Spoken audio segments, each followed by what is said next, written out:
Hello friends, good evening. कैसे हो? Hope करता हूँ आप सब लोग अच्छे ही होंगे। So friends, Hindi topic wise की क्लास में आप सभी लोगों का बहुत बहुत स्वागत है। फ्रेंड्स, ये हिंदी वर्णमाला की तीसरी क्लास है और अंतिम क्लास है। अगर आप लोग पहली दूसरी क्लास को नहीं देखें तो प्ले लिस्ट पर जाइए। हिंदी टॉपिक वाइज के नाम से एक प्ले लिस्ट होगी, इसमें आपको क्लासेस मिल जाएंगी। ओके, इसकी PDF भी आपको टेलीग्राम पर मिल जाएगी। टेलीग्राम चैनल का नाम है एजुकेशन मिसाइल। इस वीडियो के डिस्क्रिप्शन बॉक्स में लिंक दे दिया हूँ और इस क्लास में 50 से ज़्यादा प्रश्न लिया हूँ, लगभग 75 प्रश्न लिया हूँ। ठीक है, तो ये अंतिम क्लास है वर्णमाला की। इसके बाद विराम चिन्ह की क्लास होगी। ठीक है, विराम चिन्ह से प्रश्न आया करते हैं। ठीक है, तो इससे बाहर कुछ भी नहीं होगा। वर्णमाला से प्रश्न आएगा, 100% आएगा। 2 से 3 प्रश्न आएगा और इससे बाहर नहीं आएगा प्रश्न, ये मेरी गारंटी है। और यहाँ पे जो है डेली क्लासेस का टाइमिंग आप सभी लोग देख सकते हैं। यहाँ पे देख सकते हैं डेली सुबह आपकी जो है 9 बजे सामान्य ज्ञान की क्लास होती है, 1:30 बजे हिंदी एंड शाम 6:30 बजे सब्जेक्ट एबिलिटी की क्लास होती है। आज न्यूज़ आने की वजह से क्लास इधर उधर हो गई है, बट क्लास आपकी हुई है। ठीक है, ये बीएड एंट्रेंस एग्जाम का कंप्लीट सिलेबस नोट्स है। इसमें आपको बीएड एंट्रेंस एग्जाम का पूरा मटेरियल देखने को मिल जाएगा। मात्र 149 रुपये में आपको बीएड एंट्रेंस एग्जाम का पूरा मटेरियल मिल रहा है। 5000 से ज़्यादा टॉपिक वाइज क्वेश्चन देखने को मिलेंगे। 10 ईयर के प्रीवियस ईयर क्वेश्चन देखने को मिलेंगे। वीडियो को डिस्क्रिप्शन बॉक्स में लिंक दे दी हूँ, आप लोग परचेज कर सकते हैं। सबसे पहला प्रश्न आपकी स्क्रीन पर आ गया है कि जिनका उच्चारण स्वतंत्रता से होता है और वो जो व्यंजन के उच्चारण में सहायक होते हैं उसे क्या कहते हैं। मोस्ट इंपॉर्टेंट क्वेश्चन आपके एग्जाम के लिए, सभी लोग जवाब देने का प्रयास करेंगे। जिनका उच्चारण स्वतंत्रता से होता है और वो जो व्यंजन के उच्चारण में सहायक होते हैं उसे क्या कहते हैं? स्वर कहते हैं। ठीक है, चलिए ए आपका बिल्कुल करेक्ट हो जाएगा। नोट जरूर कर लीजिएगा इस प्रश्न को, वन लाइनर के फॉर्मेट में आप लोग नोट कर लीजिएगा। चलिए, इनका उच्चारण स्थान किससे होता है? इचू यशानाम तालु, तो इसका उच्चारण स्थान किससे हो जाएगा बताएं सब लोग? 77 का जवाब दें सब लोग, तालब्य से हो जाएगा। ठीक है, अगर आप लोग उस क्लास को देखे होंगे तो ये क्लास आपको ज़्यादा समझ में आएगी। ठीक है, तो रिक्वेस्ट है आप सभी लोगों को, तो आप लोग पहली क्लास को दूसरी क्लास को जाके देखिए, फिर आप लोग इस क्लास को देखिएगा। ठीक है, चलिए दीर्घ स्वर बताएं।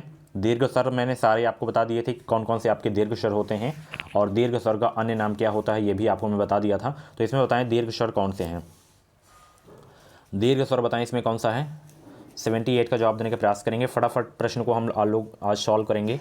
तो बड़ा आ, बड़ी ई, बड़ा ऊ, ए ओ औ, ये आपके दीर्घ स्वर होते हैं और दीर्घ स्वर को गुरु स्वर के नाम से भी जाना जाता है। तो इसमें आपका जो हो जाएगा ये हो जाएगा बड़ी ई आपकी दीर्घ स्वर है। ठीक है, चलिए यहाँ पे नोट भी लिखा हुआ है। चलिए, अंतःस्थ व्यंजन कौन सा है इसमें? देखिए, या रा ला वा, या रा ला वा, ये चारों आपके अंतःस्थ व्यंजन होते हैं। तो इसमें आपका वा है, तो यही आपका अंतःस्थ व्यंजन हो गया। ठीक है, चलिए अल्प प्राण व्यंजन कौन सा है इसमें? अल्प प्राण व्यंजन कौन सा है बताएं सब लोग? अल्प प्राण व्यंजन कौन सा है? 80 का जवाब देने का प्रयास करेंगे। 80 का अल्प प्राण व्यंजन कौन सा है? जवाब देने का प्रयास करेंगे सब लोग, सभी लोग जवाब देने का प्रयास करेंगे।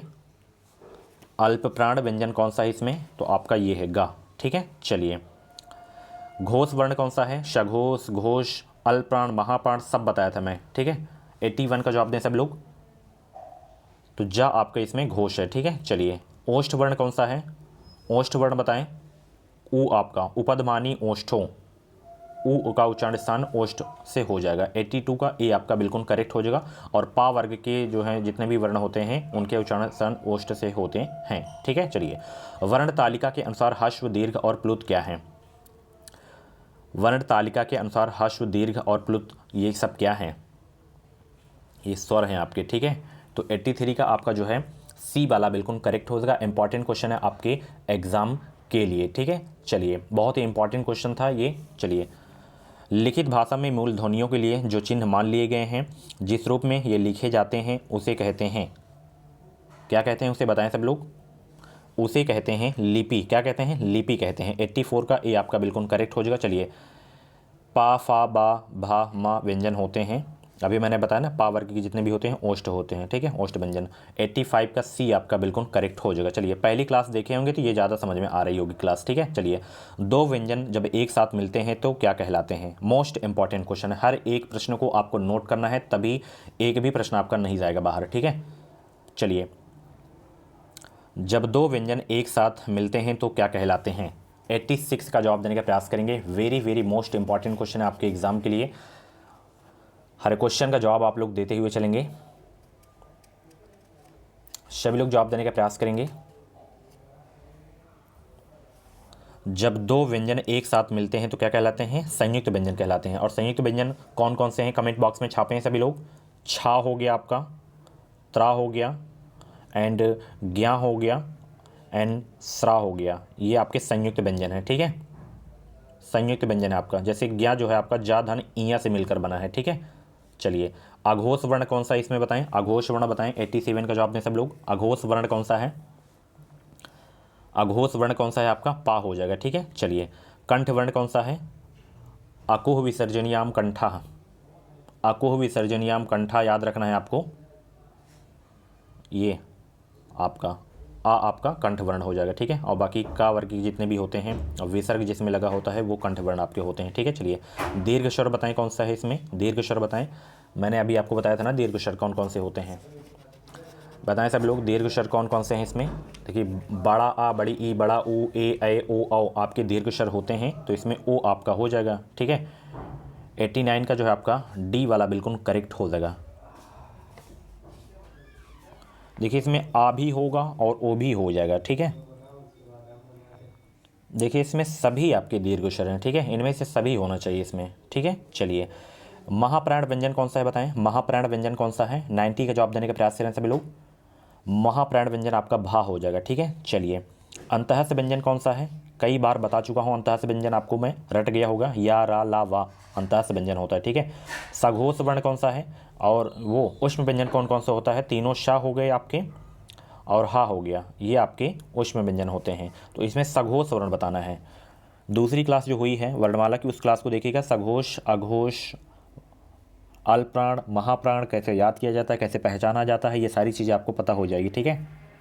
तो बा आपका जो है सघोष वर्ण है इसमें, ठीक है। 92 का सी आपका बिल्कुल करेक्ट हो जाएगा। उष्म व्यंजन अभी मैंने बताया ना, तीनों शा और हा आपके उष्म व्यंजन होते हैं, ठीक है, तो हा आपका हो गया। चलिए कौन सा स्वर जो है कंठ तालव्य है इसमें बताएं, कौन सा स्वर जो है कंठ तालव्य है इसमें, कौन सा स्वर इसमें कंठ तालव्य है, ए आपका जो है स्वर कंठ तालव्य है आपका, ठीक है। 94 का ए आपका बिल्कुल करेक्ट हो जाएगा। जिन स्वरों के उच्चारण में नाक से हवा निकलती है उन्हें कहते हैं क्या, बहुत ही सरल प्रश्न है। जिन स्वरों के उच्चारण में नाक से हवा निकलती है उन्हें कहते हैं क्या। देखिए टॉपिक वाइज अपना क्लियर करें, तभी आप लोग प्रैक्टिस सेट में अच्छे जो हैं स्कोर कर पाएंगे, अच्छा स्कोर कर पाएंगे। और जब तक टॉपिक वाइज नहीं पढ़ेंगे तो प्रैक्टिस सेट सॉल्व करने में आपको मज़ा नहीं आएगा, ठीक है। तो पहले चीज़ों को जानें, और जितनी भी आप टॉपिक वाइज की क्लास हो सब क्लास को देखना है आपको। तो जिन स्वरों के उच्चारण में नाक से हवा निकलती है उन्हें क्या कहते हैं, अनुनासिक स्वर कहते हैं, ठीक है। चलिए ये इंपॉर्टेंट क्वेश्चन था। चलिए अंतःस्थ व्यंजन कई बार यार अलावा आपका ला हो गया। चलिए अनुसार किसका कार्य करता है, पंचम वर्ण का कार्य करता है, ठीक है। 97 का ए आपका बिल्कुल करेक्ट हो जाएगा। जैसे अंगा हो गया, इया हो गया, अणा हो गया, ठीक है। चलिए निम्नलिखित में पार्श्विक ध्वनि कौन सी है, पार्श्विक ध्वनि बताएं, पार्श्विक ध्वनि कौन सी है इसमें, पार्श्विक ध्वनि कौन सी है, तो ला आपकी जो है पार्श्विक ध्वनि है, ठीक है। चलिए निम्नलिखित में से कौन सा वर्ण दंत नहीं, इसमें दंत कौन सा नहीं है, ये वाले सा का उच्चारण स्थान दंत से होता है, ठीक है, ध्यान रखिएगा। और ये वाले का तालु से होता है, ये वाले का मूर्धन्य से होता है, ठीक है, तीनों श का याद रखिएगा। कौन सा वर्ण दंत नहीं है इसमें, चा आपका नहीं है, इसका उच्चारण तालु से होता है, ठीक है। बाकी ता हो गया, ला दा, इनके उच्चारण स्थान दंत से होते हैं, ठीक है। चलिए हिंदी स्वरों का वर्गीकरण जब जीभ के भाग्य के आधार पर किया जाता है तो निम्नलिखित में से कौन सा भेद इसके अंतर्गत नहीं आएगा। फटाफट मैं क्वेश्चन सॉल्व करवा रहा हूँ, स्पीड में तो नहीं है, कमेंट बॉक्स में बताएं। दोबारा भी आप लोग क्लास को देख लीजिएगा, बट बहुत ही ज़बरदस्त क्लास है, ऐसी क्लास आपको कहीं भी देखने को नहीं मिलेगी। विव्रत स्वर आपका सही हो जाएगा, ठीक है। चलिए आगे चलते हैं। निम्नलिखित में से कौन सा संयुक्त स्वर नहीं है इसमें, कौन सा संयुक्त स्वर आपका नहीं है, 101 का जवाब देने का प्रयास करेंगे। तो इसमें बड़ा ऊ आपका संयुक्त स्वर नहीं है, ठीक है। बाकी ये आपके संयुक्त स्वर हैं आपके, ठीक है। चलिए हिंदी वर्णमाला में अंतःस्थ व्यंजन कौन से हैं, ये साफ साफ दिया गया है, ठीक है।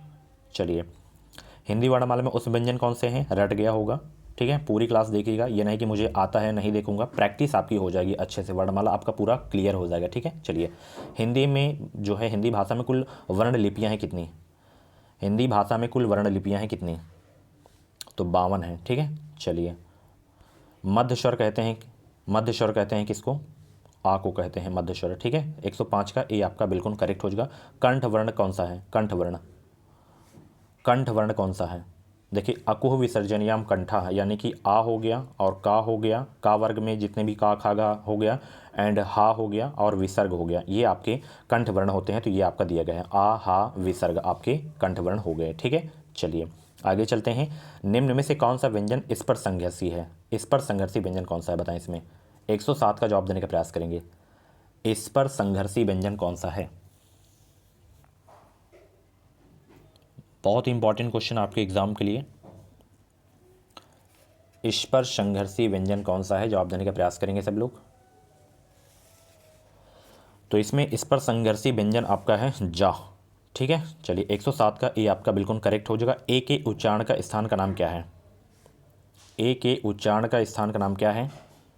कंठ तालव्य हो जाएगा। ठीक है, 108 का बी बिल्कुल करेक्ट हो जाएगा। सा का उच्चारण स्थान है, अभी मैंने बताया था ना, इस वाले का सा का उच्चारण स्थान जो है किससे होता है? तालु से होता है। ठीक है, चलिए इस वाले का दंत से होता है, इस वाले का मूर्धन्य से होता है। ठीक है, 109 का जो है आपका डी वाला बिल्कुल करेक्ट हो जाएगा। चलिए कौन सी ध्वनि महाप्राण है? देखिए अल्पप्राण महाप्राण उसमें मैंने बताया है, तो उसको आप लोग जाके देखिएगा। 110 का जवाब दें। कौन सी ध्वनि महाप्राण नहीं है इसमें बताना है आपको। 110 का जवाब देने का प्रयास करेंगे। जा आपकी जो है ध्वनि महाप्राण नहीं है। ठीक है, चलिए भाषा विज्ञान की दृष्टि से बड़ा ऊ जो है किस प्रकार का स्वर है? ये ऊ जो है किस प्रकार का स्वर है? 111 का जवाब देने का प्रयास करेंगे। पश्च संवृत है आपका। ठीक है, 111 का ए आपका बिल्कुल करेक्ट हो जाएगा। अघोष वर्ण कौन सा है? अघोष वर्ण कौन सा है? 112 का जवाब दें। अघोष वर्ण कौन सा है? तो शा आपका अघोष वर्ण है इसमें। ठीक है, 112 का ए आपका बिल्कुल करेक्ट हो जाएगा। वा का उच्चारण स्थान किससे है? Very very most important question है, इस क्वेश्चन को नोट जरूर कर लीजिएगा। वा का उच्चारण स्थान है किससे? वकायस दंतोष्ट, दंतोष्ट से है। ठीक है, चलिए इस क्वेश्चन को नोट जरूर करिएगा। चलिए हिंदी वर्णमाला में व्यंजनों की संख्या कितनी होती है? बच्चों वाला प्रश्न आ गया है। हिंदी वर्णमाला में व्यंजनों की संख्या होती है 33। स्वरों की संख्या कितनी होती है? 11 होती है। ठीक है, चलिए हिंदी शब्दकोश में छा का क्रम किस वर्ण के बाद आता है? स्टार लगा के नोट करिए इस प्रश्न को। छा का क्रम किस वर्ण के बाद आता है? छा का क्रम किस वर्ण के बाद आता है? का के बाद आता है। ठीक है, चलिए ए आपका बिल्कुल करेक्ट हो जाएगा। चलिए कौन सा उसमें व्यंजन नहीं इसमें? तीनों शा और हा आपके उष्म व्यंजन होते हैं, ये आपका उष्म व्यंजन नहीं है। ठीक है, चलिए संयुक्त व्यंजन ज्ञा बनता है किससे मिलकर? अभी मैंने बताया था ना ज्ञा किससे मिलकर बनता है। तो 117 का जवाब दें। नोट कर लीजिएगा, बहुत ही जबरदस्त प्रश्न है ये। ज्ञा बनता है किससे? तो ज्ञा आपका जा धन इया से बनकर बनता है मिलकर। ठीक है, इस क्वेश्चन को नोट जरूर करिएगा, सभी लोग नोट करें इसे। चलिए कतई जहर वाला प्रश्न है, हिंदी के रामबाण प्रश्न आज आपको देखने को मिल रहे हैं। वा व्यंजन है, वा व्यंजन है, या वाराला अंतःस्थ हो जाएगा आपका। 118 का ए आपका बिल्कुल करेक्ट हो जाएगा। चलिए कौन सा स्वर इसमें नहीं है?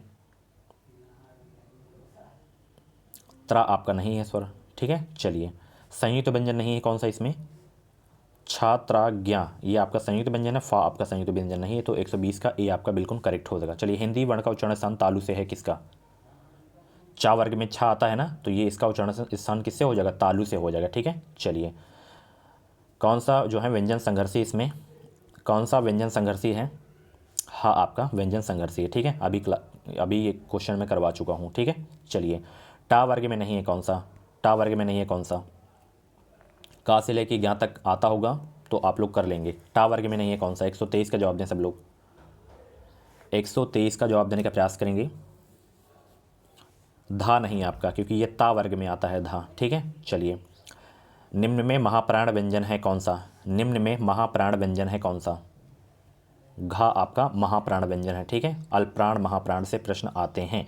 संयुक्त स्वर बताएं कौन सा है? संयुक्त स्वर बताएं इसमें कौन सा है? 125 का जवाब दें सब लोग। संयुक्त स्वर कौन सा है? ये चारों आपके संयुक्त स्वर हैं। ठीक है, नोट कर लीजिएगा। चलिए आगे चलते हैं। प्रत्येक वर्ग का दूसरा और चौथा वर्ण क्या कहलाता है? प्रत्येक वर्ग का दूसरा और चौथा वर्ण क्या कहलाता है? परसों वाली क्लास अगर आप लोग देखे होंगे तो ये आज की क्लास बहुत ही ज़बरदस्त आपको लगी होगी और मज़ा आने वाला होगा आज की क्लास में। तो प्रत्येक वर्ग का दूसरा और चौथा वर्ण क्या कहलाता है? महाप्राण कहलाता है। ठीक है, चलिए 126 का सी आपका बिल्कुल करेक्ट हो जाएगा। चलिए टा वर्ग उच्चारण की दृष्टि से किस वर्ग प्रकार की ध्वनि है? टा वर्ग 127 का जवाब दें। मूर्धन्य हो जाएगा। देखिए का वर्ग फिर से मैं बता दे रहा हूँ, का वर्ग का कंठ से हो जाएगा और चा वर्ग का आपका जो है तालु से हो जाएगा, टा वर्ग का आपका मूर्धन्य हो जाएगा, ता का दंत से हो जाएगा, पा का आपका ओष्ठ से हो जाएगा। ठीक है, तो ऐसे आपको याद रखना है। अगर पूछे कि स्पर्श व्यंजनों की संख्या कितनी होती है तो 25 होती है स्पर्श व्यंजनों की संख्या। ठीक है, चलिए कौन सा दीर्घ स्वर है इसमें, दीर्घ स्वर कौन सा है इसमें बताएं सब लोग, दीर्घ स्वर बताएं इसमें कौन सा है। कई बार ये प्रश्न करवा चुका हूं। तो आ, बड़ा आ आपका दीर्घ स्वर है इसमें। ठीक है, चलिए चा छा जा झा इया का उच्चारण स्थान होता है किससे,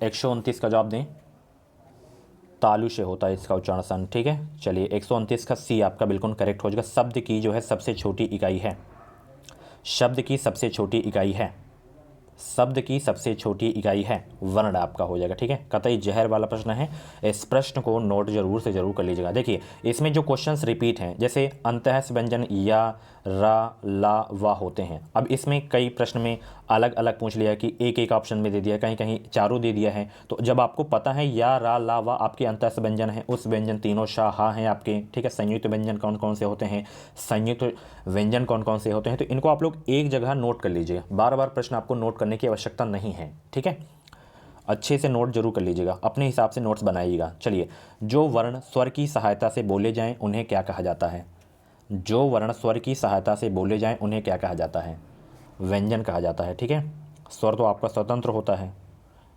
चलिए, निम्नलिखित में से कौन से शब्द में ऋषि की मात्रा का उपयोग नहीं हुआ, हुआ है पूछा है, सॉरी वृष्टि में आपका हुआ है। ठीक है, वृष्टि में साफ साफ दिख रहा है। चलिए ये देख सकते हैं, व्यंजन को स्वर रहित लिखने के लिए किस चिन्ह का प्रयोग किया जाता है, व्यंजन को स्वर रहित लिखने के लिए किस चिन्ह का उपयोग किया जाता है, हलंत का प्रयोग किया जाता है। ठीक है, 133 का ये आपका बिल्कुल करेक्ट हो जाएगा। भाषा की मूल इकाई है, भाषा की मूल इकाई है कौन सी, भाषा की मूल इकाई है ध्वनि। ठीक है, चलिए अगले प्रश्न का जवाब देंगे कि शब्द की सबसे छोटी इकाई क्या कहलाती है, बताएं सब लोग, शब्द की सबसे छोटी इकाई क्या कहलाती है, वर्ण कहलाती है। 135 का सी आपका बिल्कुल करेक्ट हो जाएगा। सा का उच्चारण स्थान है किससे, कई बार बता चुका हूं, तालु से हो जाएगा आपका। ठीक है, 136 का ए आपका बिल्कुल करेक्ट हो जाएगा। वर्णों के कितने भेद हैं बताएं, वर्णों के कितने भेद हैं, 137 का जवाब दें, वर्णों के कितने भेद हैं, दो भेद हैं आपके। 137 का ए आपका बिल्कुल करेक्ट हो जाएगा। वर्णों के समुदाय को क्या कहते हैं, वर्णों के समुदाय को क्या कहते हैं बताएं सब लोग, वर्णों के समुदाय को क्या कहते हैं, वर्णमाला कहते हैं। ठीक है, 138 का डी आपका बिल्कुल करेक्ट हो जाएगा। निम्न में से कौन सा वर्ण आघोष है, निम्न में से कौन सा वर्ण आघोष है इसमें बताएं, का आपका जो है आघोष हो जाएगा। ठीक है, चलिए कौन से शब्द में रा व्यंजन नहीं है, कौन से शब्द में रा व्यंजन नहीं है, मातृभूमि में रा व्यंजन आपका नहीं है। ठीक है, चलिए तालव्य ध्वनि कौन सी है बताएं, ये आपका हो जाएगा शाह। ठीक है, कई बार देखिए अब ये लैंग्वेज थोड़ा चेंज करके पूछ लेता है तो घबराना नहीं है आपको। स्वर रहित व्यंजन जब स्वर सहित व्यंजन से मिलता है तब क्या कहलाता है,